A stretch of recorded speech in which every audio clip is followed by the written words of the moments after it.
Hey there, and welcome to another episode of the Virtual CISO podcast. I'm your host, John Very, and with me, as always, the rigs to my Murtaugh, Jeremy Sporn. Hey, Jeremy. John, are you getting too old for Does that make me? I'm trying to remember which one was Mel Glover, or Danny Glover, and which one was Mel Gibson. Yeah, Mel Glover. Let's go with that. All right. Well, so am I Mel Glover or Danny Murtaugh? You're mixing up way too many names. Right. Not. You're not even close.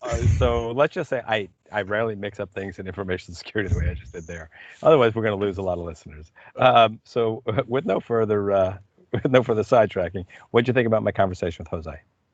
So, it was really cool to get Jose's perspective on this concept of how to do more with less in IT and security, mainly because he's a sales director for a successful MSP, and he's helping his customers solve this exact problem every single day. Yeah, I mean, I think especially now, as we're still in the midst of this coronavirus impact, doing more with less is important. It was also interesting to me that in our conversation was that there were almost always a direct parallel to the ways you can accomplish the same things, doing more with less in the field of information security as well. Yeah, I completely agree. And Jose himself has worked his way up the ranks in his career. So he's been the one that has worked directly with clients often, making recommendations on technology to phase in, phase out, negotiating with vendors, responding directly to customer challenges. He's really earned his stripes, and that real world experience really shows through. Yeah, agreed. Anything else before we get to the show?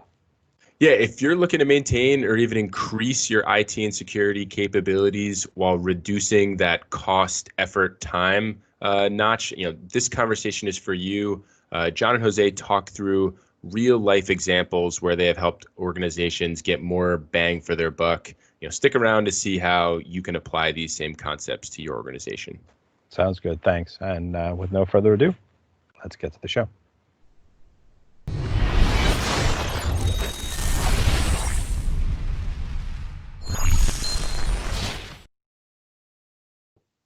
Jose, thanks for coming on. How are you? Good. Thanks for having me. Really excited to be here. Cool. So I always like to start super simple. So let's do that. Tell us a little bit about who you are and what is it you do. Great. Let me start there. Actually, I'm the director. You were born. Yeah, I was born to a large Hispanic family in the Bronx, New York, and yeah. So it all started back then. So I'm a New Yorker. I was born and raised in the tri-state area, originally from the Bronx, and I now live in lovely New Jersey, and I'm the director of sales for Tekscape. Tekscape is a managed services, IT managed services provider based out of Midtown Manhattan, which is a very interesting place to be these days as well. Been with the company for about 7 years, going on 7 years, and we've grown a lot since, so I'm really happy to have grown with him. Leading the charge with solutions around infrastructure, networking, public cloud solutions, as well as, believe it or not, we still install switches and routers and firewalls and all the nice things that put a network together. Well, listen, I mean, we still need connectivity. Even if everything's in the cloud, you still need to be able to get to the cloud, right? That's right. The cloud is just somebody else's computer. So you got to connect to it somehow. Well said. And in full disclosure, Tekscape is somebody that Pivot Point has had the good fortune to work with. We think that they're pretty damn good, and they're on our trusted list of people. If anybody says, "Hey, can you point us to a good managed services provider?" They definitely fit into that category. Appreciate that, and no. It's been a really good relationship so far. Cool. So in terms of, I always like to also start with a little personalization. So what's your drink of choice? I am, as you can probably tell by the high quality video, I am a beer guy. Therefore, the gut comes with it. That's just an added bonus. So it's good that you're sitting down. You're basically, if you were standing exactly. up, you don't want to. Yeah, you don't want to see it. And I'm not ready to wear a suit again for anytime soon. So So my favorite beer is Innocent Gun. Innocent Gun is Scottish beer. They brew it. They put it in a whiskey barrel, and age it, for a year or however long they do it. And the flavor, it's like a meal in a bottle. So I'm not happy with you right now because I am a huge bourbon barrel aged beer drinker. And if you go into my fridge right now, I've got 3 or 4 different ones. I've got a 1050 bourbon barrel aged. I've got Goose Island. I've got I've got them all. And it's so funny because I've seen Innocent Gun many times, and it's, if I recall correctly, Innocent Gun is a ale that's bourbon barrel aged, right? Because most of the stuff I drink is porters and stouts that are bourbon barrel aged. Is that right? It's an ale, yeah. All right, so now, an ale, but it's got the flavor.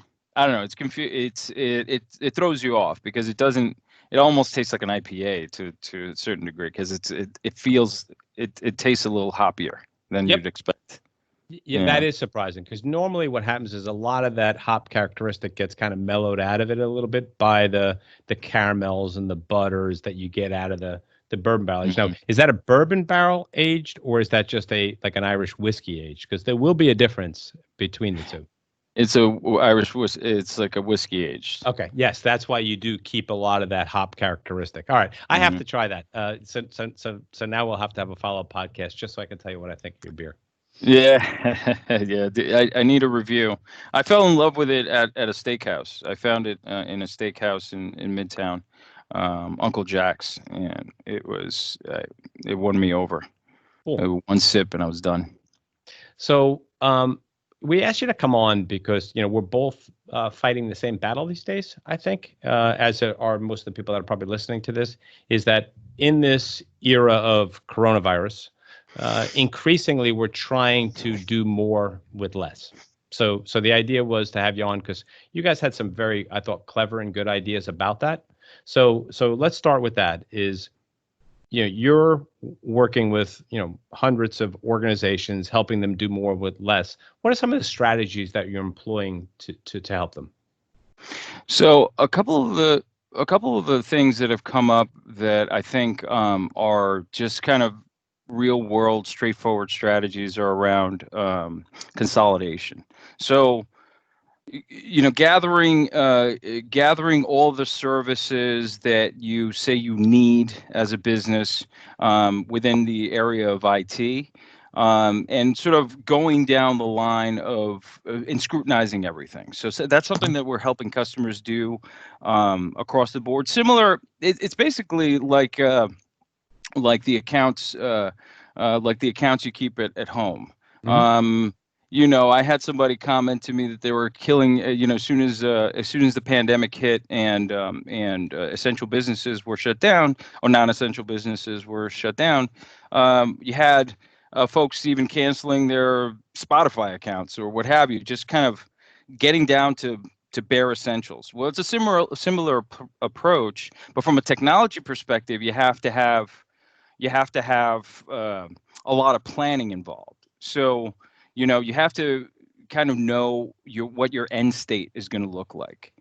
You can't just arbitrarily start cutting services because you deem it non-essential in the now, or cutting expenses.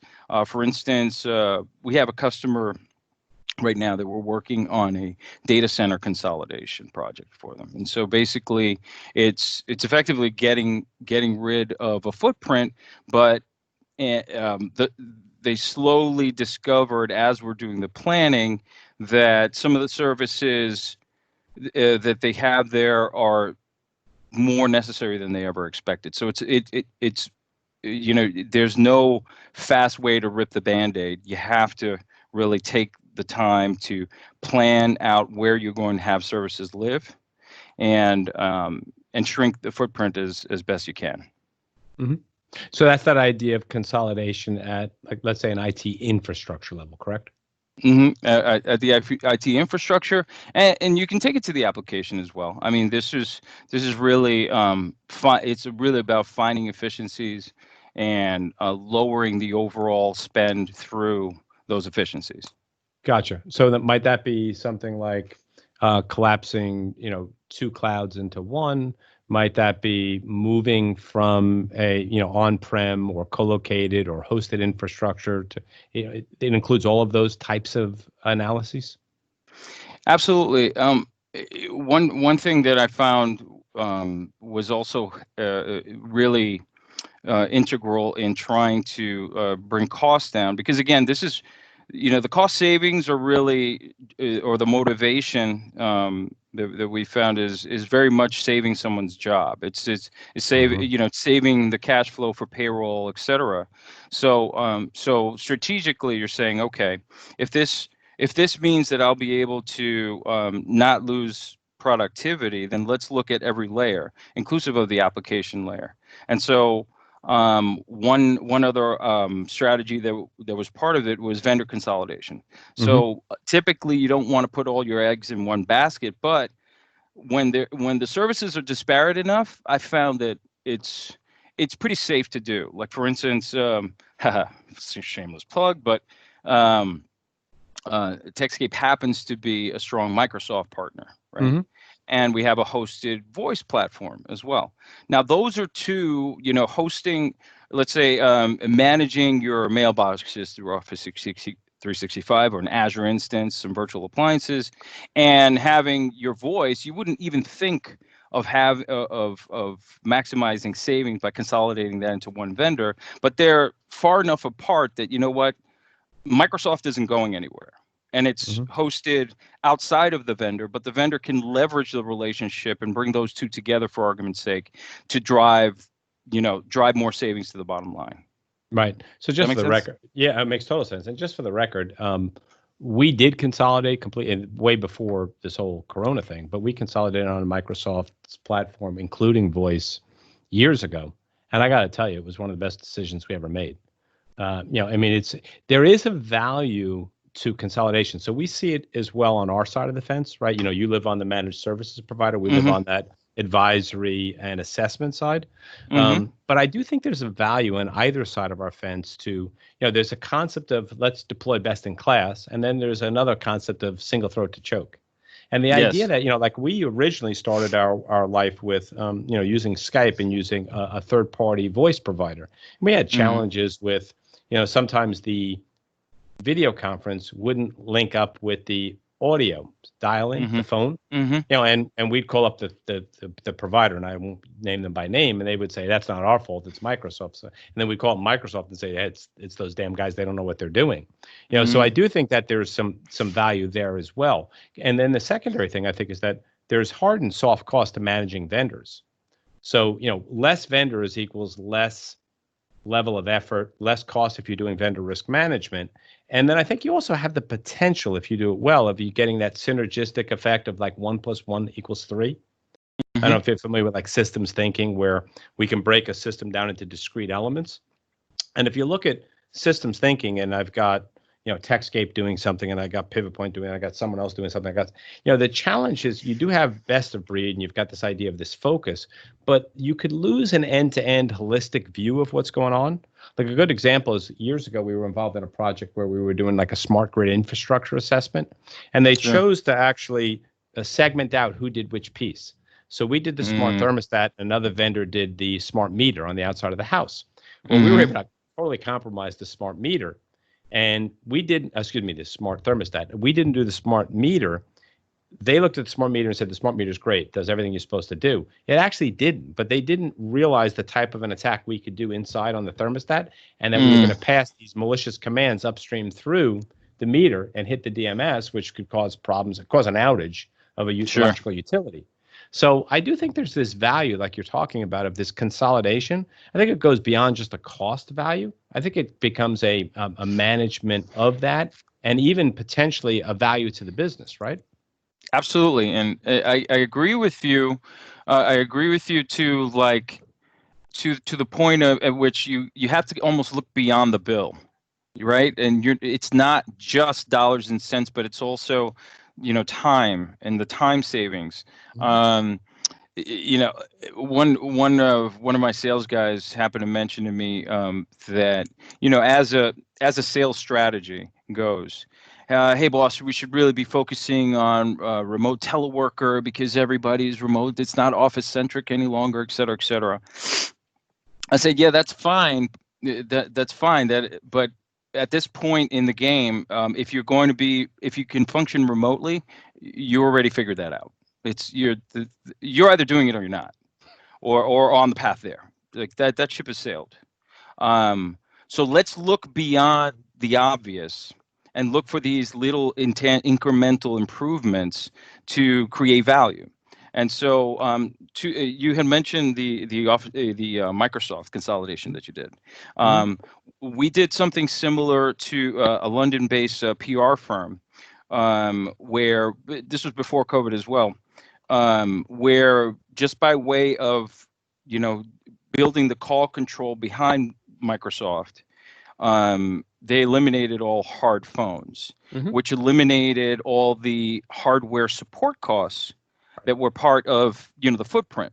Now this is 26 offices around the world. I mean, it's a big nut. They're Huge nut. Their smart net through the Cisco support was $120,000 a year.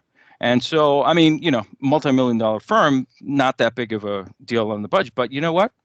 That 5-year ROI is, a nice, $500,000 back in their pocket. Right. And it is somebody's job. Right. And the other thing which is interesting too is that when you talk about, consolidating vendors, there's an interesting thing that I see, and I see with you guys at Tekscape and some other people we work with, is that I think the best vendors are building ecosystems. And they're building ecosystems that benefit their clients. So when I say single vendor, I don't necessarily mean that there's only one vendor. In a weird way, an ecosystem is kind of blending the best of both, right? That single vendor approach with a best in breed approach, right? So, someone like yourself, you're going to the market and you're saying, hey, we're going to partner with Microsoft, or we're going to partner with, Dell. I apologize. I don't know if Dell's a partner of yours or not. But you're going to partner with Pivot Point. Okay, good. I'm glad I used somebody that you do. That would have been embarrassing. We would have had to roll back the tape at that point. roll back. So, but even partnering with Pivot Point, right? It gives you this ability. And so from a end client's perspective, they can have a single vendor that represents many vendors, represents an ecosystem, which I think is another huge benefit to somebody right now that's trying to, find a way to do more or the same with less, right? Absolutely, and that's why I brought up the phone, because one of the other points that I think we had chatted about was question everything physical, anything and everything that has that you can touch, that has blinking lights. Just question it. Can it be virtualized? Can it be put into a more accessible solution? Whether it be, again, can I just spin up the same appliance in the cloud? Whatever it is, just question everything on the physical side, and that's been helpful to customers as well. Gotcha. I know when we were chatting about in preparation for the podcast, you talked about a second strategy that you guys have employed. That's this idea of automation and or process improvement, process reengineering. Can you talk a little bit about that? Yeah, it's actually something that I'd like to use customer examples, just real world companies. We target companies, between 5,500. That's our sweet spot, but we between have 50 and 500 employees. Employees, rather, yeah, and so that's very SMB, very real world. Your listeners are really in that pocket. Yep. I would say, and so we're a good example of that. We're less than 500 folks at Tekscape. So once the pandemic hit and once the shutdown happened, we chose to focus inside and look at what operational efficiencies we can create.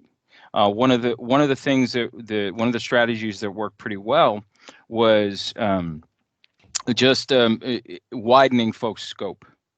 You don't have the commute any longer. Or we were typically not a fully virtual company. We do have physical offices in 3 locations, but winning back that time and repurposing some folks that maybe aren't going to be as busy. Like for instance, our procurement department. Our procurement folks, aren't shipping a heck of a lot of boxes during during a global shutdown, right? Where logistics just becomes super challenging. So grabbing some of those cycles and finding ways to create some automation within the sales funnel and the sales channel, that was a net improvement. And also better analytics and reporting for our customers was another sort of net improvement that was put into play. Now, the reason I mentioned the automation and operational efficiencies is that, again, we accomplished more with less people, because we did lose a couple of folks after we went into shutdown mode. A couple of folks who were not essential to the business, so we did have less staff to deal with the day-to-day problems in certain areas. Now, obviously, that wasn't in the engineering. We're actually hiring engineers, but we had some administrative support that was no longer going to be with the company. So how do you continue to be productive? How do you create, automated ways to accomplish the same task? It took a little bit of investment in getting some developers on board to create some, using some BI tools, creating some better reporting, like I had mentioned. But now it runs itself, and now it just takes one person, where it typically would be a team of three to accomplish the same goal. So it's really about like taking the time to really look internally at every piece of your operation to maximize what you can do with very little. And I know it sounds super Captain Obvious. I really, but I've seen the net effect, and it's amazing what you can accomplish in a down economy where people are worried about having a job. Anyway, give me 1 second. There's somebody in my doorway. I'm just gonna. Yeah, sure. Do your thing. Roll back. Roll back. No, yeah, we won't need to roll back. I'm just gonna pick it up right from there.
I'm gonna have to edit.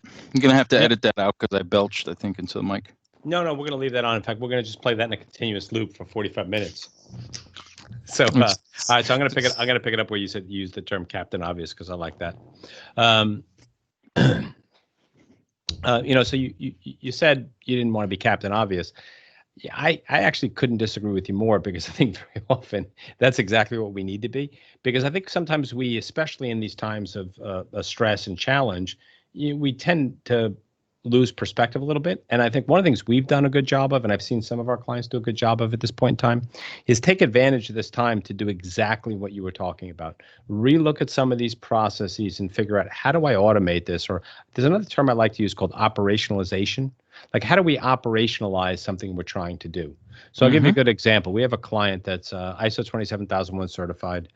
They're a great firm. They do video teleconferencing services, managed white glove stuff. They do, what would you call it? Telemedicine, right? In a really elegant way. What they did during this time is that they looked at the way that they were running their ISO 27001 management system and took a little bit of time, broke it down into some processes, and actually used their help desk ticketing system to operationalize that, to automate that. So now there's, let's say 48 things that need to happen during the year. That's those tickets are going to trigger every year at the right week, right month, right quarter to make that happen automatically. We did the same thing with our ISO 27001 management system using Rike. We use a project management tool. So we actually converted our our ISO 27001 management system into a Rike project plan. Which means that it's just going to happen, right? And if it doesn't happen, everybody knows, and you've got mechanisms to keep it afloat. So I think what this type of stuff that you're talking about doing is really important, and I do think it isn't a captain obvious. It's a smart thing to do. I think another thing that we see people doing, I don't know if you're seeing the same thing, and I think you actually used the same term that I'm about to use earlier, the concept of nice to have versus need to have. Right? I think you do need to start to begin to look at this and say, like, look, we want to do your pen test for you. But if the pen test is a nice to have, it's like, hey, I want to make sure we're secure. Well, maybe it can slide a little bit, right? Versus if it's a payment card industry data security standard mandated pen test, it really can't, right? You're going to lose that ability to process your credit cards. Same thing on your side. Do you see people starting to make that, or are you helping clients kind of understand what's the we should do this versus that we absolutely need to do this?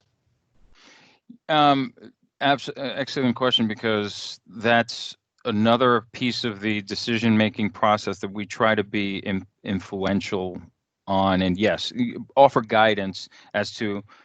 It's not so much, and in IT we like to geek out on the next cool thing, right? Oh, wouldn't this be cool if we can just introduce AI into your environment, right? Oh, great. Now you can, speak to endpoints and then have some sort of output. Wouldn't it be great? Well, who cares? Like, as much as I'd love to, put cool knobs into, folks' environments or into their infrastructure, whether it be for communications or, just systems in the cloud. It doesn't add value to guide someone to something that it's very obvious that they don't need, or try to give the impression that it's critical, right? Just for the sake of the project, just to keep a project moving. So one thing that we're actually trying to help folks is to actually have take an assessment of the environment. So it's actually it's a free service. And just offering it out. It's basically an investment of our time with we call them pre-sales engineers, right? Some specialize in collaboration, other ones in in cloud services and so forth. And then sort of put the picture together, because a lot of historically, I haven't seen an IT department do a really tremendous job with documentation in general. Like, documentation is one of those things that, we're going to do it, boss. Yeah. Never done. Never walked into an environment that said, sorry, we have too much documentation of what we do here. Exactly. Like, and it was funny. I ran an infrastructure for a hedge fund for a while, and I had a team of 6 folks, and that was the always I'm going to get to it item. In terms of having the Bible run book. And so what we're offering is basically that, like, let's put together high level and sort of look at the spectrum with you. Look at, from all the way up the layers, minus, the application assessment per se, but it's as high as we can go in terms of looking at every layer of your infrastructure, and let's see what really is important.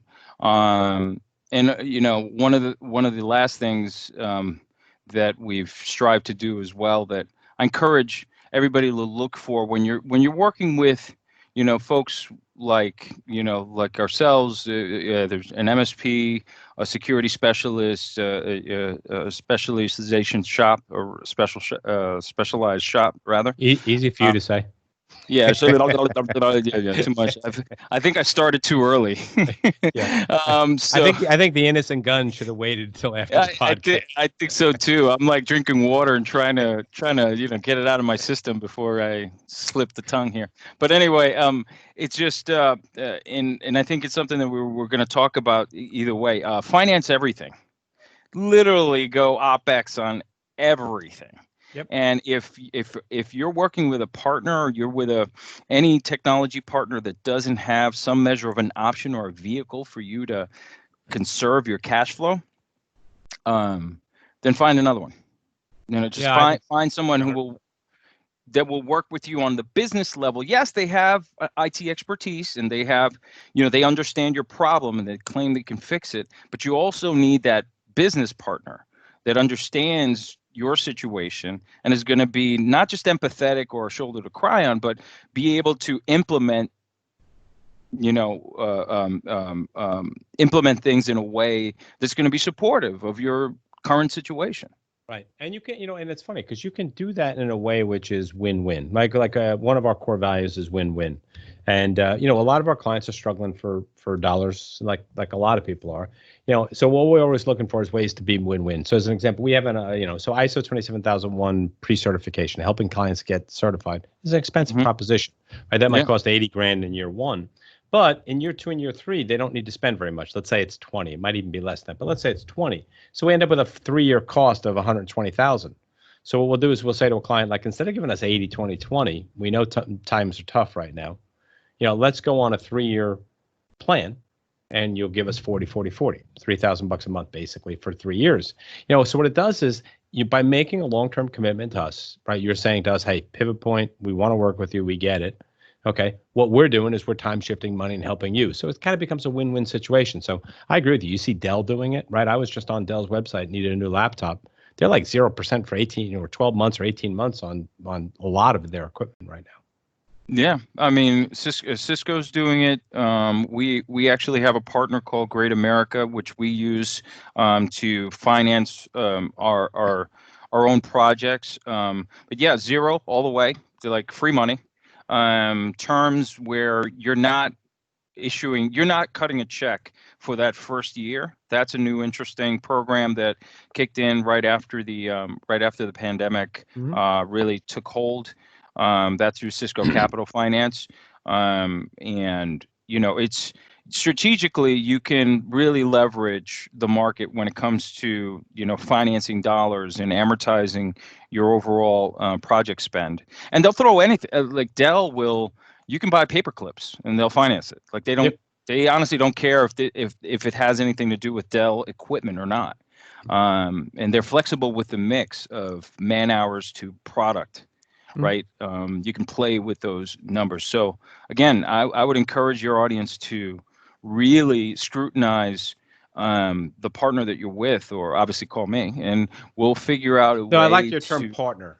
Because I think that's what it is. I mean, we're all partnering with each other at a time when we're all struggling. And look, I mean, in a partnership, it's got to go both ways, right? If it's not mutually beneficial, it's not a partnership, right? If you're looking to exploit the third party, if it's win-lose, don't bother, right? In the long run, that's only going to hurt you. But find somebody that's going to willing to work with you on a win-win basis, understands, empathizes, understands where you're at. Yeah, I like your thought. One other thing you talked about in a conversation you and I had a couple of weeks ago was the idea of, virtualizing, fractional resourcing, using third parties effectively when, maybe some of the people listening have already gotten to the point where they had to let people go and now they're shorthanded, right? So talk a little bit about some effective strategies for, that situation. Right. So it's in essence, I mean, we've even done some of it internally, but we offer help in that area, which is, I don't want to turn this into a commercial, but we really don't. Tekscape typically hasn't been the body shop type where we'll just have consultants come, rent a tech. And they just, come out and fix your mouse and then bill them by the hour. Not typically, but what we have done is we've been leveraged to be additional hands for firms who have shrunk their IT staff. So we'll supplement, on a retainer. As on a regularly scheduled, very sort of disciplined schedule with a consistent FTE from Tekscape. So in essence, being an extension of their team. So I would recommend to your audience to, number one, if you're shorthanded right now, using companies like Tekscape, Pivot Point, going into Upwork, and getting. Identifying the task or identifying the set of tasks or the area of your business that really needs attention And then building a program out of it, break it down into into projects. So those initiatives into these micro projects, and then really just finding a way to delegate to contractor, and negotiate. Always negotiate the hourly rates. I'm happy to negotiate with anyone depending on the skill set that you're going to need of the engineer or the person who's going to help you. I think that overall, as strategically, you can have that controlled fixed cost. You can set your budget, come in and out, keep productivity high, get what you need done, and not have to overburden yourself with. Because as managers, I think sometimes I tend to feel like I have to do everything, right? I have to get involved and do everything, but breaking those pieces up is only going to take one thing: understand the project or the problem to the best of your ability. That way, when you deal with when you propose it to a contractor, you have a good basic understanding. And I know that sounds a little hooky, but I had to kick off a project, a database. I'll admit it. I had to run reports to run commissions for my sales team. Okay. And I have this database in Azure that holds effectively all my billings and everything that I needed to make it so. I was going to go in. We're part of a network of partners throughout the country, so I have access to other application developers, IT, folks, and what have you, peers. And so I was going to go into the pool and try to contract for this one job that I need. I don't have the skill set in-house. I don't have an in-house SQL guy. The funny thing is that before I could even approach it, I needed to spend a couple of weekends learning and understanding both the application that I wanted to render the reports, and get a baseline understanding of the SQL database that I'm going to be tagging. So understanding how I'm going to connect to it, understanding get commands, just understanding enough to be dangerous. And then I was able to sort of speak intelligently to the contractor. So I think that part of the overall is, yes, fill in the gap, identify your problems, fill in the gaps with contractors, negotiate your rates, always negotiate your rates, but understand enough to not be bullshit. One thing for bullshit. You can use that word. I think most of the people have heard it once or twice before. Yeah, once or twice, but not during this call. This is the sanitized version. So something you said I think is really, really powerful there, and I want to just double down on it. Is you said something which I really loved, which is when you look at someone's job, it's a series of projects, and it's hard to outsource a job, but it's not hard to outsource projects with specific, achievable objectives. Yeah, outcomes, good word. So what I would suggest is that, if you've got a job that used to be done somebody, what are the 3 or 4 outcomes that you were looking for? What are the 3 projects that need to be done? So as an example, if you lost somebody that was heading up your information security, you need your risk assessment updated. You need to conduct a gap assessment. You need a gap remediation plan. You need a project manager to make sure that project gets executed, right? Those are very easily outsourced. Outsourcing a job is difficult. Outsourcing discrete projects isn't. So I think that's really valuable what you said. And I think it speaks to another thing, which is that, when you get into those strategic advisory roles, if you're in a reduced dollars and cents world, in most organizations, there's not 40 plus hours worth of that type of work. Building the plan that needs to be executed, that's a lot of work. But once the plan's there, just keeping the plan tuned and operating, you don't need that high super skill level. So this idea of leveraging a virtual CISO or a virtual chief privacy officer and a virtual security team is another great example, or a virtual IT team is another great example, because if you think about it, to run an IT shop, you need different skill sets, right? You need somebody who knows Office. You need somebody who knows Active Directory, identity management. You need someone who understands network security, someone who understands cloud security, someone who understands logging and monitoring. And you can't afford to hire all those people, but you can hire an IT managed services provider that can provide all of those skill sets for probably less than the cost of a single full-time employee. And we do the same thing on the security side, right? You need business continuity, you need Linux security, you need application security, you need network security, you need someone who can help you get ISO certified or deal with SOC 2 or DFS 500 or some standard, some compliance requirement. Same idea. So I think that virtual team concept also plays well here. Yeah, and you buy the bench. You don't, you Yes. don't have to put your eggs into one individual who's going to be magically, be able to, somehow, get everything together for you. It's buying that bench is invaluable to me. So I'm going to float one other crazy idea, because it goes absolutely contrary to everything that the whole purpose of this podcast was for. But I still think it's worth bringing up, right? So the idea of the podcast was, how can we do more with less? How can we spend less? I do think there's one other interesting thing I've seen a couple people do, and honestly, at Pivot Point, we're trying to do the same thing.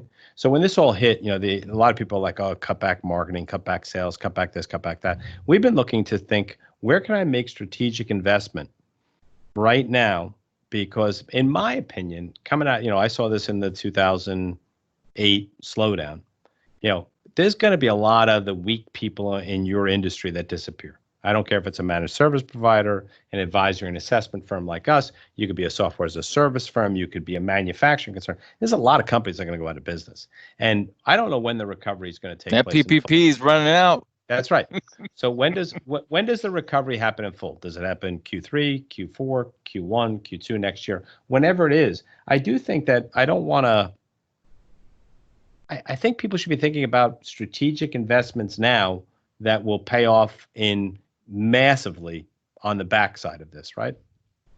Absolutely. I couldn't agree with you more. In fact, we're looking to our strategic investment is really cut into two things: people and capacity. So we happen to have our own private cloud as well, that we offer up. Again, I don't compete with Azure and AWS and all the rest. We're it's sort of a hybrid approach and special situation type solution. The point is that so we're just expecting to need the capacity. You're going to need to be able to host. We're going to need to expand. Because in 2008, we actually had the best quarter. The first Q1 of 2009 was probably one of the best quarters in the history of the company. So typically in the height of, that was like, that was the height of it. Approaching the height of the recession. Yeah. It's insane, because I don't want to sound like, and I honestly don't want to sound like we're bragging, but we're fortunate enough to be in the types of industries where the needs are just going to be there. And actually, not that we're recession proof, but unless you're selling widgets, which nobody's buying today, and you offer a service that has value and is necessary to do business, I don't see how that strategic investment doesn't come your way. So I would encourage your audience to. If you're not retail, or if you're not travel, look, there's some industries right now that you just have to feel sorry for. Oh, I lost I have a client that's in the travel industry that's at 97% reduction of revenue, and there's nothing they can. It's you can't make a strategic investment there. But I do think you're right. I think in so many industries, I think you got to think twice that maybe a strategic investment is the right thing to do, not a scale back. But all right, cool. Yep. Again, it's interesting that you kind of think the same way that we do. All right, so I think we beat the hell out of this pretty good. You agree?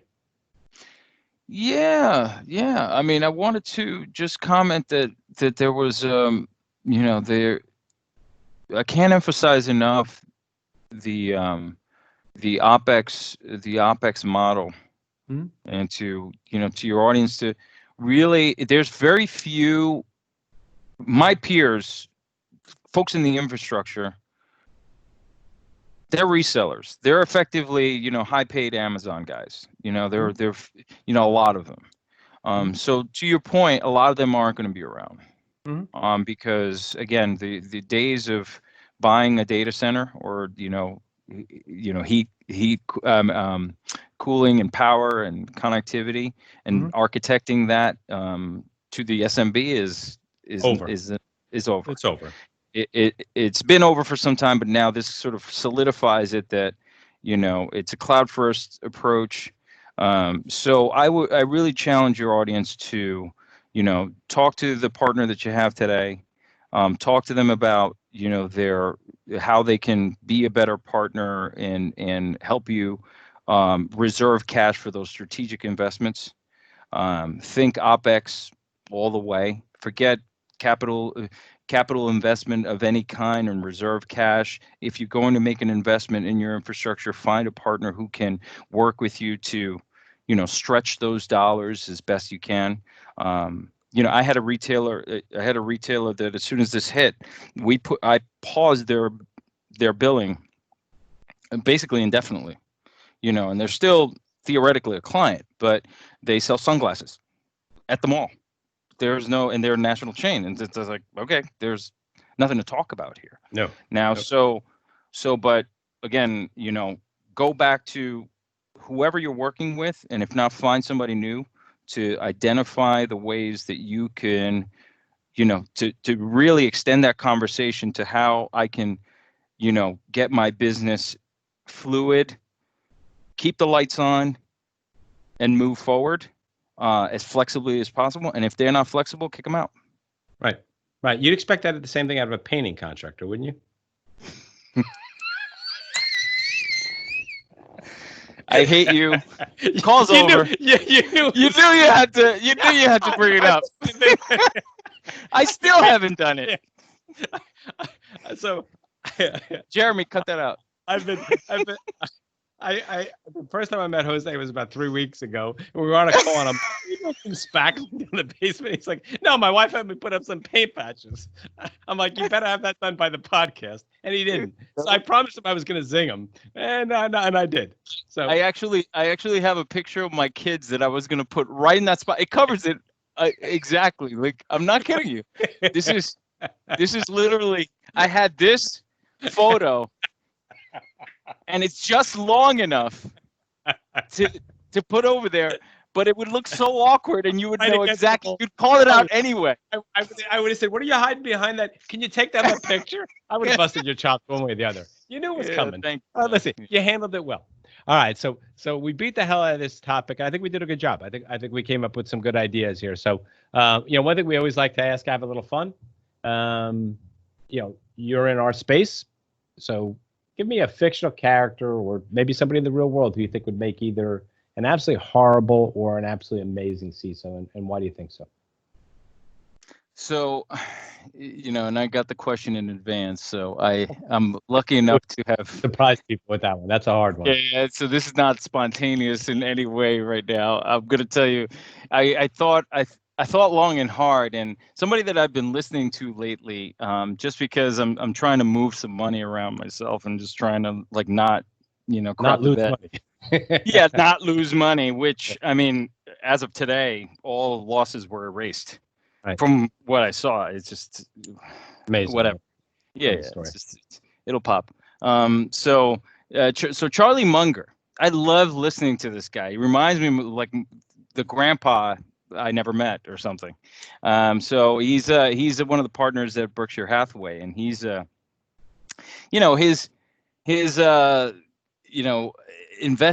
his investment approach is very common sense, but he's also flexible enough to change his strategy. So, as a CISO, you would, policy and or all things security are in your hands. So you have to have some measure of flexibility. You can't just apply the same, or have the same approach across the board. So I think that a personality like that would be ideal. And over analyzing the data without just letting it tell you the story is, one of his approaches is really, he's always commenting on how these really smart guys from Stanford come out, and they really try to build these algorithms that are going to be the magic bullet and predict the market. And just, that all the analytics in the world, dumped into some supercomputer is going to give you the magic, give you the magic 8 ball that's going to give you all the answers.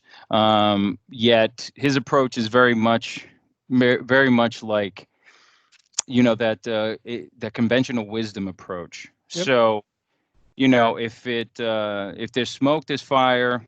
If it walks like a duck, the whole thing. So I think that approach to a security posture, to policy, to the layers of the Swiss cheese that you're gonna layer upon layer to give you that nice solid, no holes, no patches. I think that approach would be amazing if you had him in a position like that. Yeah. So two things there. So first off, I agree with you, by the way, and I'm not surprised though if you think about it. Buffett, and he's a brilliant guy, and I've read his book. He's about risk management, and information security is about risk management. So, I mean, they're financial risk management gurus. So why wouldn't you be able to apply the same risk management concepts to information security, right? It's about identifying threats to your portfolio or identifying threats to your digital portfolio, right? And then managing those risks. So no disagreement there. The second thing is that I just have a little concern about hiring a 96-year-old CISO. I knew. Yeah. I mean, we can't count on him being with us for too many more years. Well, so that's where documentation comes into play. There you go. We need a backup plan. We need a good second. Exactly. All right. So last question. So you chat all the time with the same kind of people we do, business leaders, people in IT leadership, people in information security leadership. Any ideas for some interesting topics for a future episode? Well, I really would love to. I download blog content all the time, and I know a lot of times it's just a marketing pitch, but there are little nuggets of really good information in the scheme out there, and you and I talked about listening to some podcasts that we have in common that we listen to as well. So I would I would get a lot of value out of a policy episode, just something around setting up an IT security policy. So I'm the new CIO, CTO. I've inherited this team of knuckleheads that I'm looking at, and I'm sort of looking at the grand picture, and I'm got to take it in. What's the starting point for me? That's sort of the easy hits, sort of the easy, the easy checklist type items. Let's kind of go down the road.